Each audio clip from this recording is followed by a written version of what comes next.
I'm really happy to present our speakers. We have Ann Ricketts and Hilary Spreiter, who are going to teach you about transforming your presentation skills. Thanks very much. Hi, everyone. Hey. So as a presentation skills coach, I'm always on the lookout for examples of great presenters. And recently I was online, I was looking for some videos, and I stumbled across a video from the 1980s. And this video appeared to be of a woman in her 80s giving a presentation. And as I watched her, I was blown away. First of all, her delivery was so confident. There was about 100 people in the room, and she was owning it. It even looked like she was having fun.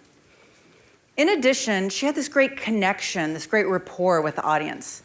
Even though she was doing the majority of the speaking, it felt like a conversation. She was telling jokes, getting interaction. And then finally, her content was so simple and clear. She was giving a technical presentation to a non-technical audience. And to make this idea understandable, she had this prop, this piece of wire she's holding in her hand, and this analogy that she was using. It was super easy and engaging. Do any of you know who this is? She knows, Grace Hopper, Grace Hopper. And what do you know about her? You can yell it out. What are some things you know about her? Cobalt. What's that? Cobalt. Cobalt, okay. Bugs. Yeah, she was a lieutenant colonel, yeah. She was a very impressive lady and a pioneer in computer science. And I knew some of those things, but until I saw this video, I had no idea that in addition, she was this fabulous presenter. And watching Grace got me thinking about what she was doing in the 80s compared to what we often do today in presentations. Today, this scenario is not super uncommon for internal presentations. I'm sure you all see presentations all the time. What do you notice about presentations today that is not engaging? PowerPoints, okay. Laptops, yeah, so if the audience is on your laptop when you're presenting, that's difficult. We've got PowerPoint, maybe a lot of text on the PowerPoint, and as a result, you have this loss of connection with the audience. And we can recognize when other people are doing that it's not great, but when it's our turn, we do the same thing because we think, well, that's how everyone's doing it. Well, not anymore. In the next 50 minutes, we really want to go back and master the essentials of a previous time. And the way that we're going to do that is we've got 3 topics. We call these the 3 C's of effective presentations. First, we're going to talk about confidence, how to look and feel more confident. How many of you could benefit from feeling more confident when speaking in front of a group? Okay, I see a lot of hands. Yeah, then we'll talk about various techniques to build connection. And then finally, we'll talk about a few ways that you can make sure that your message, you have clarity, that it's clear and simple. And our goal is that if you're presenting later today or tomorrow at the conference, or you've got something coming up this week, you can immediately use these techniques to be a more effective presenter. Before we go further, my name is Ann Ricketts, and I'm the owner of Lighthouse Communications, and we do workshops and one-on-one coaching around the Bay Area on different communication topics. I'm Hilary Spreiter. I'm also a communication coach. I work mostly with technical professionals around the Bay Area who are working on developing their presentation skills. I'm also a communication coach at the business school at Stanford University. I get to work with the students there to help with their speaking and writing. Great, let's talk about confidence first. And as we talk about confidence, there's 2 pieces that we're going to discuss. There's the external, how you show up, and there's the internal, how you feel. Both are really important. I want to start with external. I'm going to show you a clip in a moment of somebody who my team worked with, and I want you to see how the smallest tweaks, the smallest changes in delivery can make a really big impact in how confidently you come across. This speaker is named Lucas, and he's a technical director at the company Unity Technologies. So let's take a look, and the first clip is before any coaching.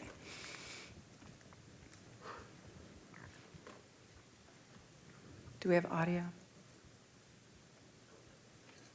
1 second, we'll get audio on this clip. You should speak up. I should speak up? Oh, he should speak up, yep. Voice is too low. Just 1 second here, we'll go back.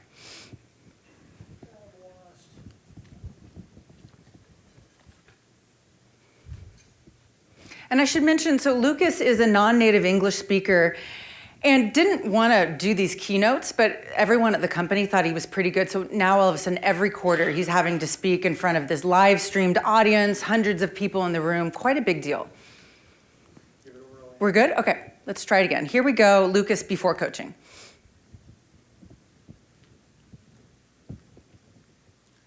I think it should have sound. Nope, okay. And can stick with us for these demos because we have a lot of demos to run through. So the next version of Unity that we're going to ship is 5.5. We've been cooking on it for quite some time already, and as usual, you can get the latest beta version from our website today. All right, now let's look at after coaching. Not that long, by the way, about an hour.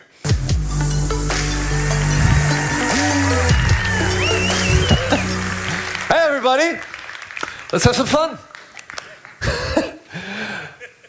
I'm going to show you a scene today. I'm going to show you how a scene was made. And when I first saw this scene, I didn't really believe it was put together in a few days. Let's take a look. I have it open here on my, in my Unity editor, in my scene view. And the first thing that you will see is that I have a whole... Okay, what differences, you can yell it out, what differences do you notice? Hopefully you got to see clip 1 versus clip 2. Stance. The stance? Confidence. Confident? And tell me more, how does he look more confident? Happy to be there? Yeah, his posture is better, and he's not, in the first clip, he's just pacing around aimlessly. In the second clip, we put a little piece of tape on the stage to try to get him to ground, and it took him a minute to get there, but then he settled in. Any other differences you notice? Storytelling? Engaging. Yeah, he's making eye contact. Instead of looking aimlessly around, he just looked at a few people in the audience. So that wasn't that much. By the way, everyone thinks you got a makeover. We did not do that. But just a little bit made a big difference. Let's go over some of the fundamentals of delivery that we teach people like Lucas. And I'm going to ask you all to stand up. We're going to do this together. Stand up.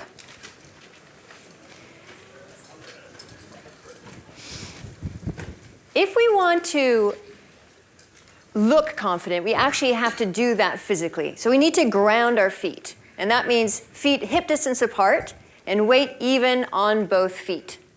We call this the ready position because it's signaling that we're ready to engage with our audience. As much as possible, try not to shift your weight from leg to leg. Just try that. Shift from leg to leg. Now, this might feel good for you, but for the audience, this will look a little what? What does this look like when I'm here? Yeah, and maybe annoyed. Wishy-washy. Ungrounded, yeah, off balance. So just learn to stand even. Now, another thing often people will do to self-soothe is we'll sway back and forth. Just try swaying. Feels pretty good, right? You might not even know you're doing it. For the audience, I can actually make you feel seasick after a couple of minutes of this. So again, try not to sway. And then the third thing we see a lot of is that people will get very restless and that extra energy will leak out and they'll begin to dance. So unless dancing is part of your presentation, stand still. So it is okay to move across your speaking space as long as you do so for a reason, with a purpose. And you can just connect to someone on the other side, let your eye contact guide your movement, walk over to them, and then stop and ground again. And repeat that. So from the hips down, very still. Hands, what do we want to be doing with our hands? Yes, gesturing. So when we're with our friends and family and we feel relaxed, our hands are just moving. I don't have to teach any of you how to gesture because you do it all day long. But when we're self-conscious and we get nervous, we tend to do strange things with our hands. We might hide them behind our back. We shove them in pockets. Or we cross our arms across our fronts, and this does not look confident, it doesn't look engaging. So the key is, as soon as we begin to speak, move your hands. And a nice thing you can do, just do it with me, connect out to your audience as you begin to say your first words, a connecting movement. Once you're warmed up and your gestures are going, you can begin to use them as visual aids. So you could say, it's a massive opportunity. Let's do this. Make sure your gesture is matching the words. It's a massive opportunity. Yeah, go even bigger. If I say it's a massive opportunity, you won't believe me because this doesn't look massive. So go massive, it's massive. And then it's tiny, tiny widget. Yes, or maybe if I'm climbing the tallest mountain, I'll do a really high. Would you believe me if I said, I climbed the tallest mountain today? No, so you gotta make the gesture match the word. And if you're doing comparisons, you can say, consider A and then B. And do that. It was before, and now we have the after. So keep the hands moving. Next, we have eye contact. How long do you think is a perfect amount of time to make eye contact with someone? 1 second. 5 seconds. 1 second would look like this. How does this look? I'm talking to you here, and this is about a second of eye contact. How do I look? Yeah, nervous and scared. So we need to slow things down. When I'm scanning over the audience like this, I'm actually boosting my own anxiety because I'm sending a signal to my brain that there's something scary out there. So we need to slow it down. 3 to 5 seconds, they say, is the ideal amount of time to have someone really feel that you've connected with them. The advantage of slowing our eye contact down, not only does our audience feel that the speaker actually really connected with us, but it sends a signal to our brain that it's okay to relax. And so they're a double bonus. So if our feet very still, our hands are moving, we're making meaningful connection to our audience. And then the fourth thing we consider is our volume. And when we coach, we use a scale of 1 to 5. 1 would be an inaudible whisper. You couldn't hear me. 2 would be a whisper like this. The person next to me could hear me, but it doesn't work for public speaking because there's no breath to project my voice. Then there's volume 3, which is conversational volume. Many of us get stuck in this volume, but it's not quite enough. It's only good enough to get to the people immediately close to us, but not beyond. So when we're publicly speaking, we need to boost up the volume to what we call volume 4. I take deep breaths so I can project my voice. The person furthest away can hear me easily, so there's no effort from the audience's part. You can just enjoy the volume. And then volume 5 would be shouting. No one likes to be shouted at, so do not shout at your audience.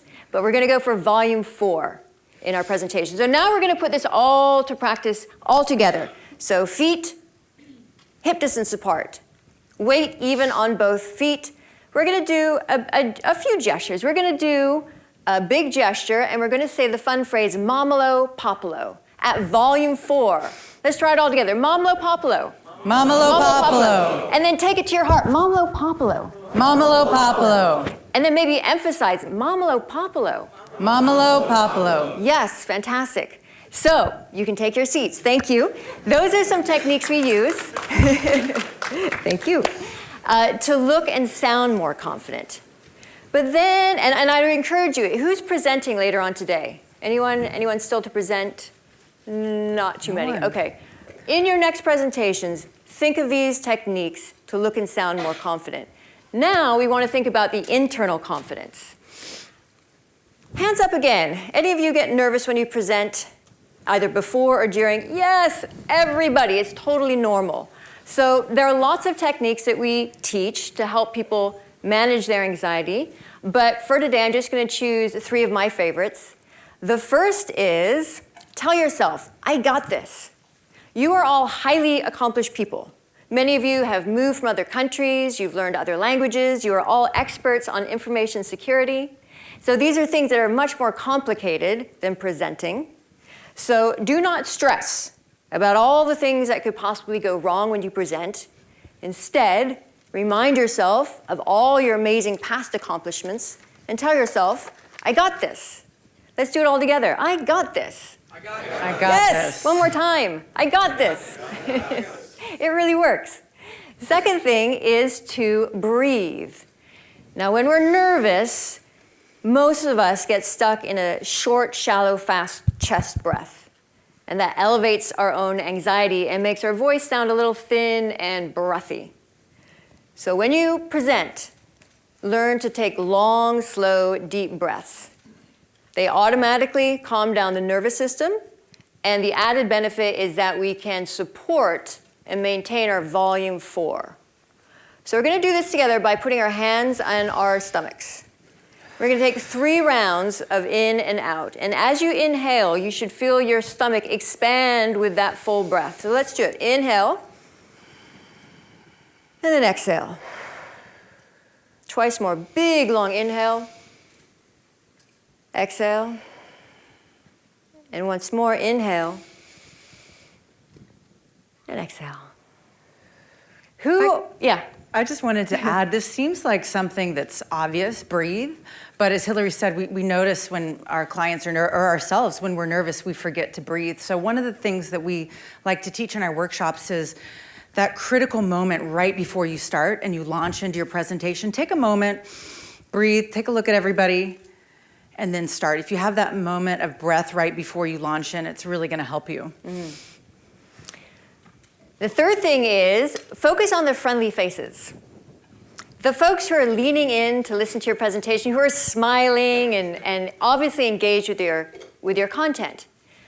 How many of you, though, would focus on, we'll call him Mr. Grumpy in the front row? Any hands up? Any of you get distracted by people who look like this in your audiences? Yes, I see quite a few hands up. So those of you who have your hands up, what might be some of the things you're telling yourself as you're looking at this fellow in the front row? What did I do to his dog? What do I do with this dog? What else? Cut him off while he was driving. Yes, he looks annoyed. You might be saying, oh my gosh, he's judging me. He thinks I'm a terrible presenter. He's going to rip me apart in Q&A. But we don't know. This poor fellow might have indigestion. He might be thinking about some argument he just had, or this might just be his relaxed expression. So do not take your time up worrying and making up stories that might not be true. Instead, focus on the folks who are obviously engaging with your content. So those are our 3 very effective tips. Tell yourself, I got this. Practice on your long, slow, deep breaths, and focus on the friendly faces. Great. So we talked about some ways that you can look and feel more confident. And our second topic is how to build connection. And Hilary mentioned one of the techniques that's very effective, which is that sustained eye contact, 3 to 5 seconds. Makes it feel like you're having a conversation. And I want to focus on a few other techniques you can use to build connection. To demonstrate this, I want to show you a clip of a speaker who's not particularly connecting with his audience, and then a speaker who is, and afterwards we'll talk about the differences that we see. This first clip is Elon Musk. He's speaking at a conference in 2016, and I show this not to make fun. The things that we're seeing him do is something that's very, very common. So let's take a look.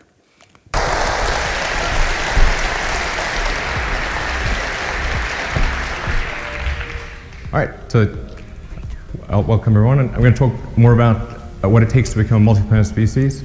And just a brief refresher on why this is important. I think fundamentally the future is vastly more exciting and interesting if we're a spacefaring civilization and a multi-planet species than if we're not. You want to be inspired by things. You want to wake up in the morning and think the future is going to be great. And that's what being a spacefaring civilization is all about.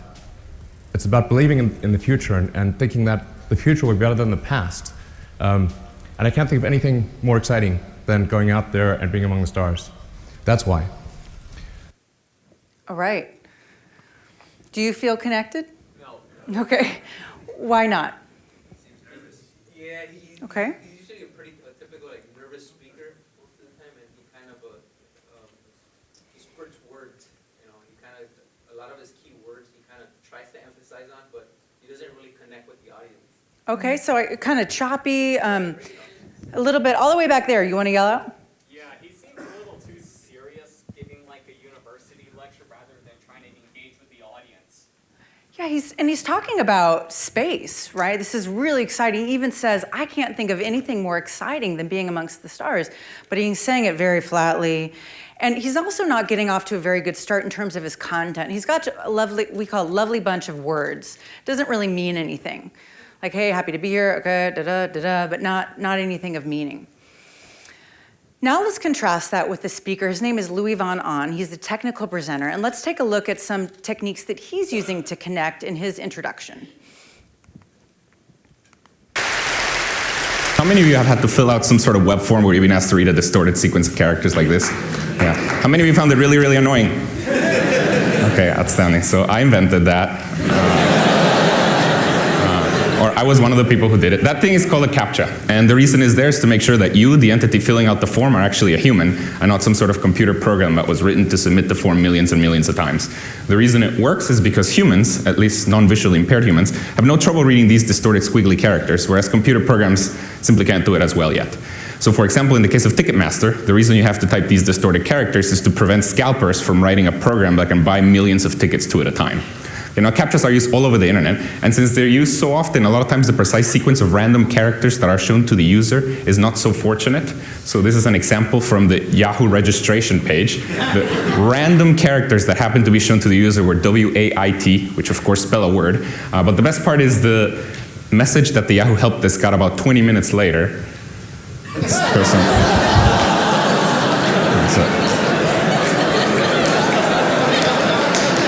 This person thought they needed to wait. This, of course, is not as bad as this poor person who.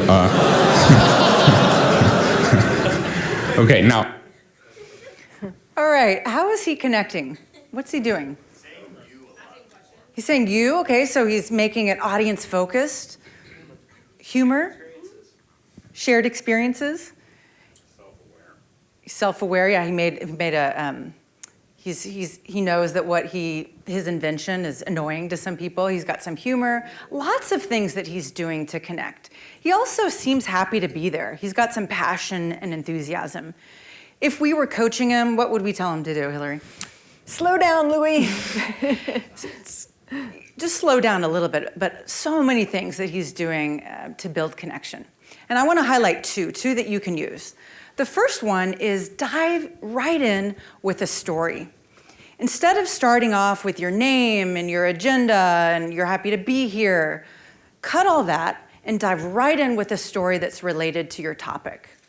If you do that, not only will you feel more confident because your content's interesting and you'll notice the audience is giving you more engagement, more eye contact, but your audience is really going to understand why they should listen to you. They're understanding why this topic is important, what your connection is with the topic. So it's a really great way to start. For example, do you remember how Hilary and I started today? We dove right in with the story. Do you remember what the story is about?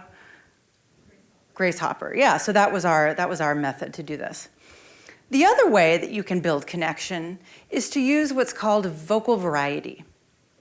Vocal variety is when you've got some feeling in your voice, some pausing, some punch in words, rather than that dreaded monotone delivery.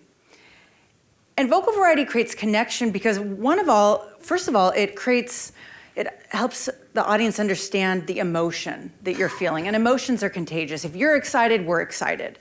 If you have a sense of urgency about something, we have a sense of urgency. And second, it just is more exciting to listen to. So I want to show you, we took a quote from my beloved Grace Hopper, and we marked it up so that you could visualize vocal variety. We put words in blue that we would put a little emphasis on. We put words in blue and capped, words that we would really emphasize. We put a slash mark for a pause and a double slash mark for a big pause.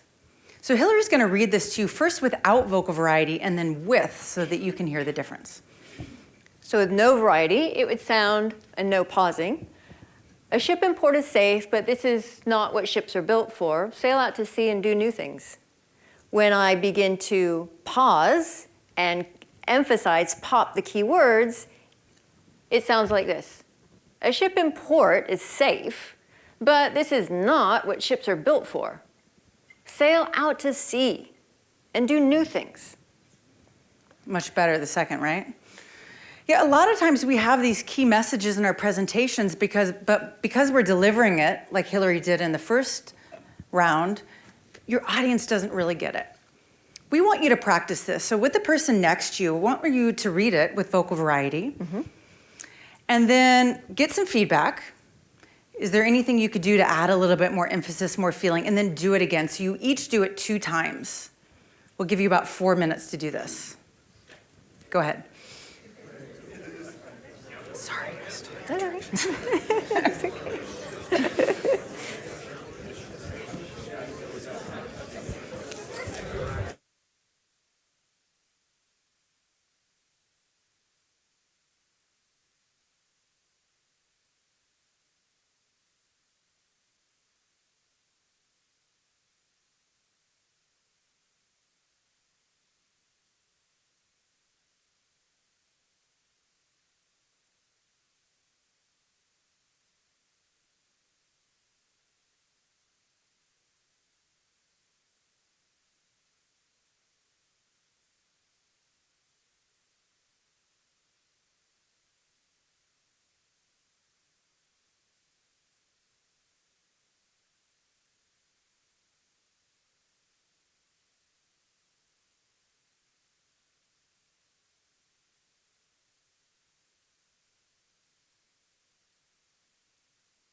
Together,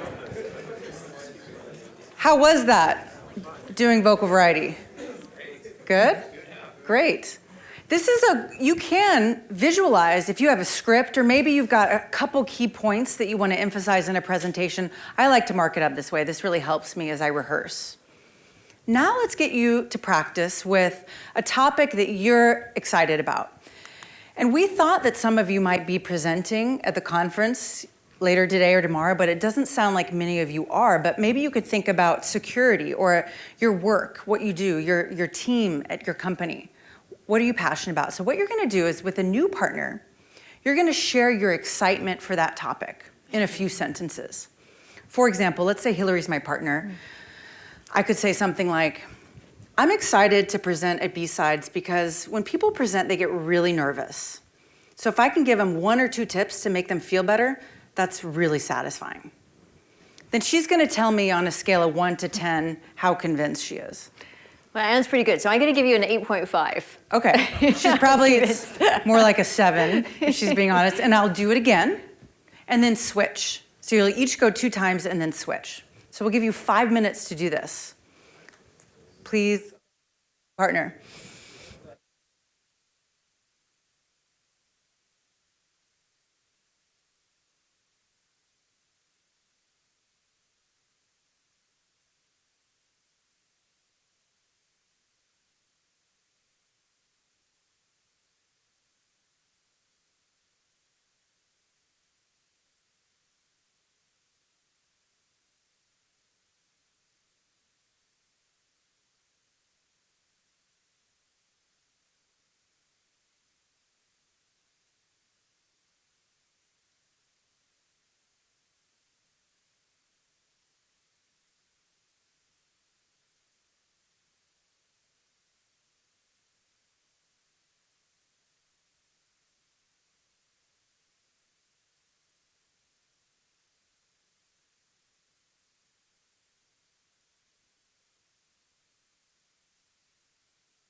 2 more minutes.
Okay, let's come back. Was it easier to do vocal variety when you're talking about your own work versus a quote? Yeah, okay. I'd like to get a volunteer to come up on stage and do it. If we have do we have a handheld mic we could use? And talk about their work with some vocal variety. Does anybody want to come up? Oh, okay, yeah, come on up. Woo! What's your name? Adrian.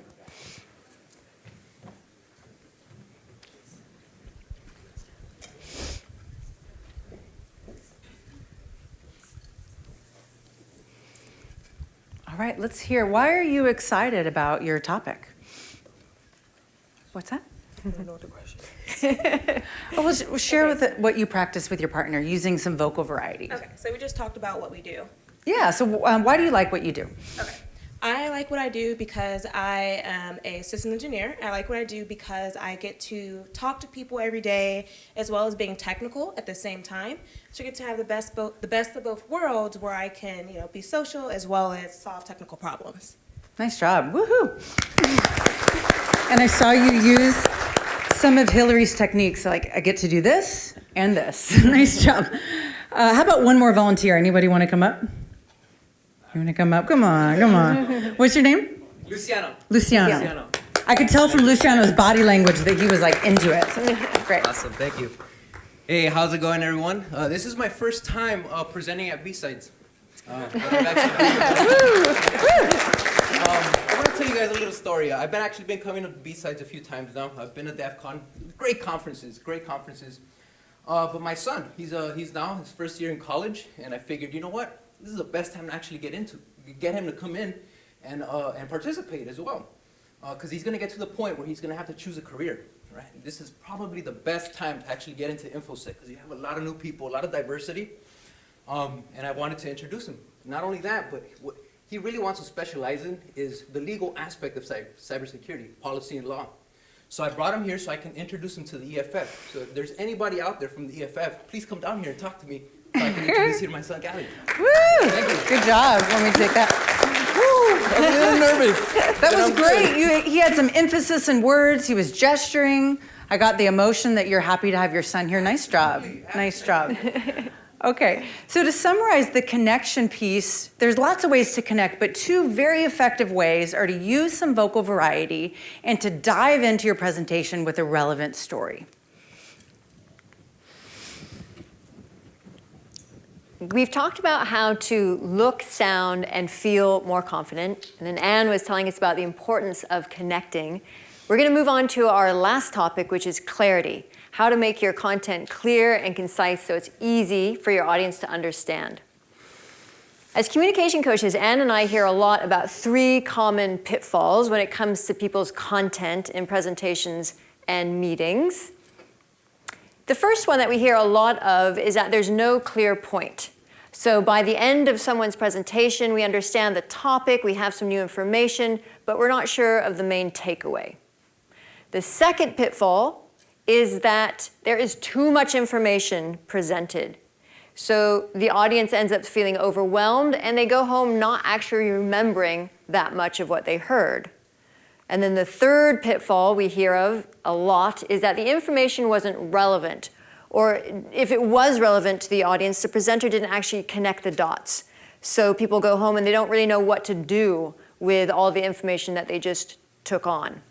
So we've come up with a tool called the focus questions. You should have a piece of paper in front of you. If you don't have one, we'll email you one afterwards. But it's a tool that we give our clients. Our clients love this. They answer these focus questions before they begin to create any content. If you use these focus questions, you'll be amazed at how much more clear and concise your content is. You will come across as a more articulate speaker, and it will save you a ton of time and energy. So I highly recommend them. For time's sake right now, I'm just going to highlight 4 of the points on here. And the first one is number 3, the relevance. How is your information going to benefit your audience? And remember that people are most interested in the things that matter to them. So the first thing you have to do is make sure you've considered your audience's needs and interests and make sure your content actually is relevant to them. And then the second thing is to explicitly state how your information is relevant to the audience. Don't assume that the audience understands it implicitly. Connect the dots for them. So make the relevance an explicit statement in your introduction. Let's move down to number 7, emotions. How are you going to get your audience to feel something? And what do you want them to feel? Do you want them to feel excited or inspired or scared? Anne was talking about the variety in the vocal quality that's important to keep the audience engaged. And if you think of the presentations you listen to that are the most engaging, you'll probably realize that it's the presentation that makes you feel a variety of emotions. So the stand-up comedians have a fun mnemonic. It's called make them laugh, make them cry, make them laugh, say goodbye. It puts the audience through this nice roller coaster, variety of emotions. Now, as presenters, we don't necessarily have to make our audiences laugh, but we do want our audiences to feel contrast in the emotions as we present. If you do this, if you get your audience actually feeling something viscerally, they will remember you and your content much more. So make them feel something. If I can add here, in work presentations, it's so that contrast is usually the pain of a problem contrasted with the excitement, the relief of a solution. Yeah. Number 8, what is your insight, your fresh perspective on your topic?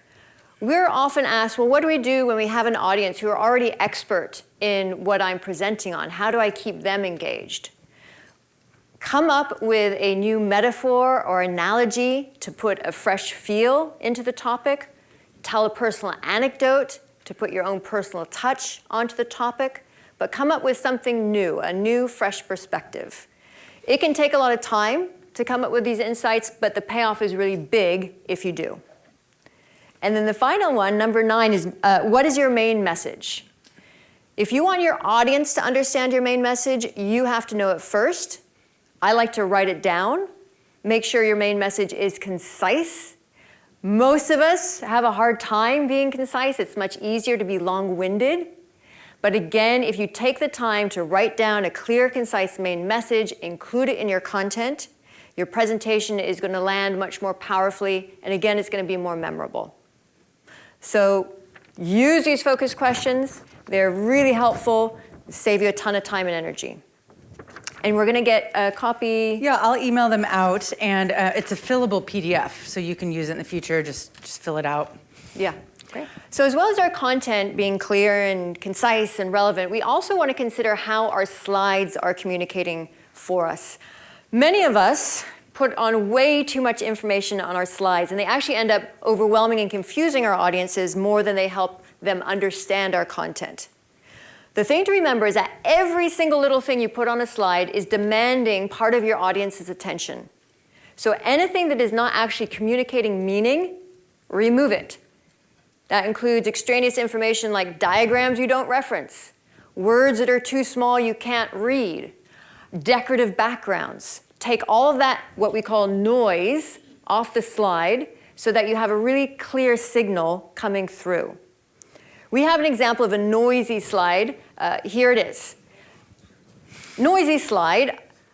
I'd like you to turn to your neighbor, take a minute, and just brainstorm. How would you make this slide less noisy so there's a clear message coming through? Take a minute, and I'll wave my hands when I want you back.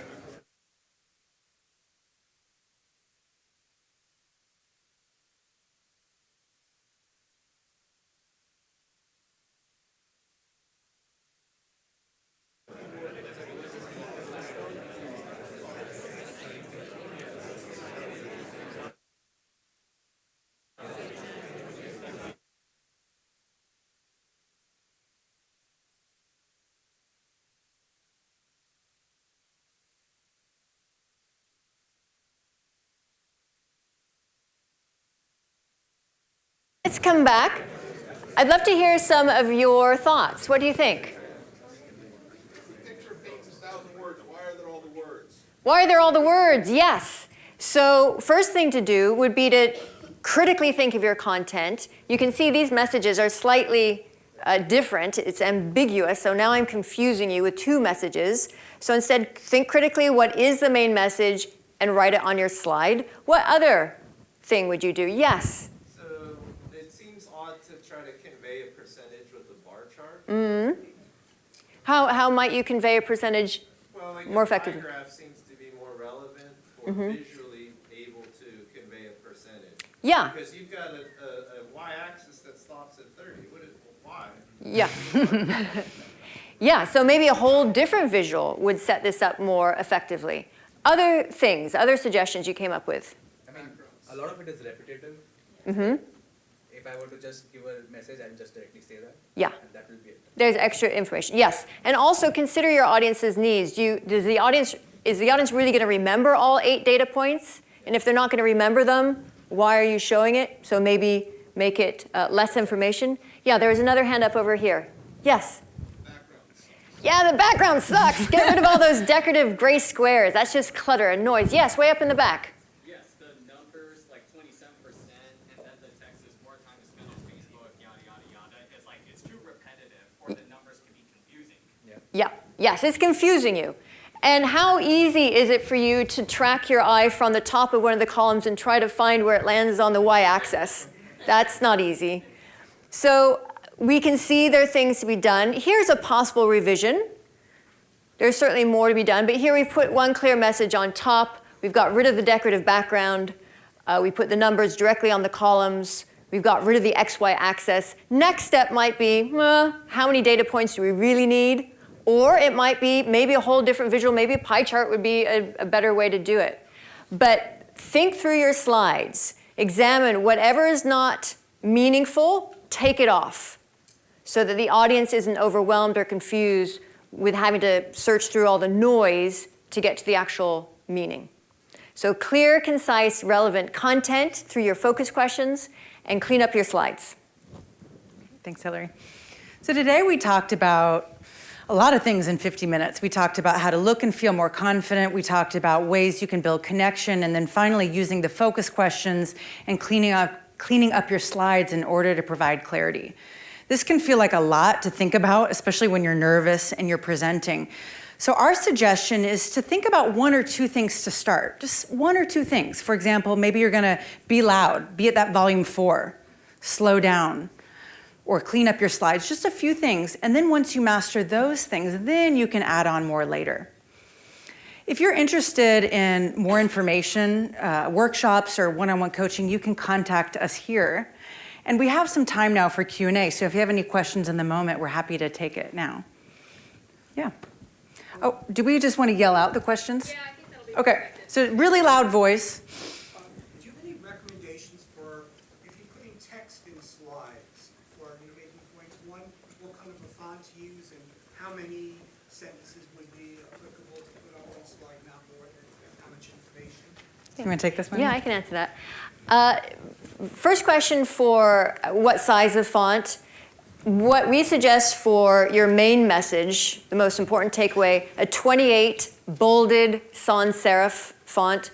So a font that does not have little tails on it, so it's clear. Like Calibri. Calibri, Arial are great fonts to work with. So 28 bolded to make it pop. And if it's not the main message, you can go down to 21 to 24 size font. When it gets down to 18 and lower, it's really hard to read, and then you question whether it's helping the audience in any way. I've also heard no more than 20 words for the main message, is that right? Yeah, the research shows that people do not read beyond the second line of text. So if you're someone who uses a lot of bullet point slides and lots of text, there's a cognitive overload you'll set up with the audience. They can't listen and read your slides. So move away from really text-heavy slides, try to make them more visual. Next question. Regarding how do you tweak your presentation styles when you're doing in-person presentation versus a remote presentation where you have virtual audience? That's so hard. Remote presentations are really hard. For the remote presentations, I would really focus on the eye contact. So creating that connection. I like to put a little sticky at the top of my computer to remind myself, rather than looking at my own picture, reminding myself to look up at the camera. That's helpful. Also pausing, going slower, creating moments for interaction. So it's not just one way, and they're more likely to engage and not be focused on their work. And then in person, always one way to engage is to stand. A lot of people are in the habit of sitting down, but you're going to have more engagement if you're standing and when you're presenting. What are your recommendations for a speaker that has an accent? So in a previous career, I was an English as a second language teacher, and the big thing is volume, volume, volume. So that volume 4, and remember when we had the Grace Hopper quote and we visualized the key words? If you've got a loud volume, and you're popping important words, that's the big thing. It doesn't matter if you have an accent, but people just need to be able to hear you. And rehearsal is always helpful as well. I think we have time for 1 or 2 more questions. More over here? How can I improve my improvising skill? Mm-hmm. So if I find myself in a situation where, what do I say? How do I get out of this? How can I fix that real quick on the spot? Right. We would suggest you might try to play with using formulas, structures, to help you organize how you're actually going to deliver.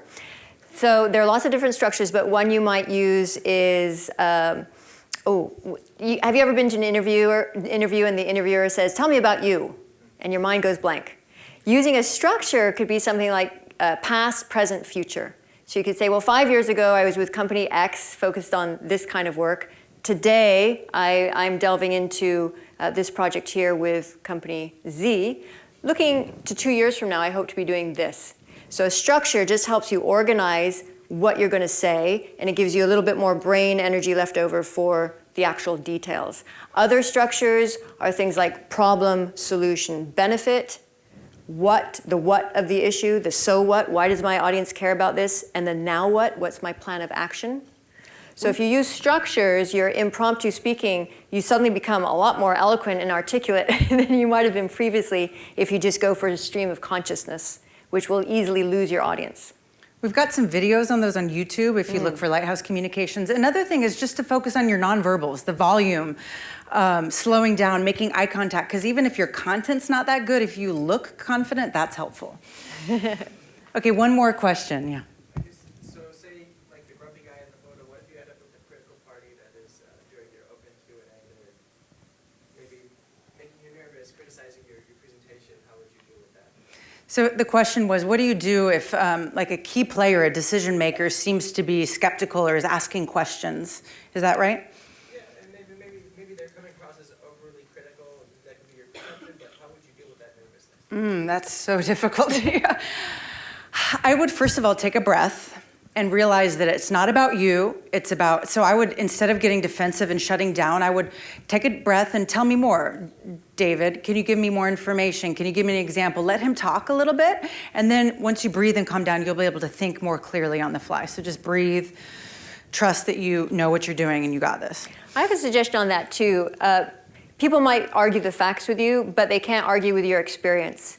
So a comeback might be, thank you very much for your comment. In my experience, when you have factors X and Y, the outcome has been A and B. But I'd love to hear more from you. Let's talk afterwards. And then direct your eye contact at someone else, move away from this person and say, oh, I see a hand over here. So take away that energy a little bit. Thank you so much. Have a great conference. We're going to stick around in the hallway. If you have any questions, feel free to come. Thank you.